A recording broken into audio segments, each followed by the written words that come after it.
السلام عليكم ورحمة الله وبركاته. ازيكم عاملين ايه؟ يا رب تكونوا بخير. قبل ما ابدأ الفيديو ما تنسوش تضغطوا لايك.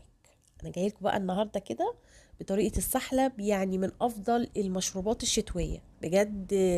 افتكر الكل بيحبه، يعني حاجة كده سهلة وبسيطة، مكوناته سهلة قوي وانضف كتير واطعم والله من لما تشتريه من بره، اللي هو عبارة عن بودرة اي ماركة. يعني والله صدقيني لو عملتيه في البيت مش هتعرفي تشربي خالص سحلب من بره.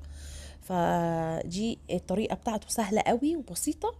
يلا بينا بقى ان شاء الله نشوف المكونات بتاعتي، كلها موجودة يعني وسهلة ومش مكلفة بصراحة. اول حاجة انا هستعمل مج كبير، مج الشوربة هوحد بيه كل المقادير بتاعتي، كل المكونات. المج اللي قدامكم ده مج كبير محترم، يعني انت بقى على حسب ما انت عايزة. اول حاجة عندي هنا كوباية من جوز الهند الناعم جدا.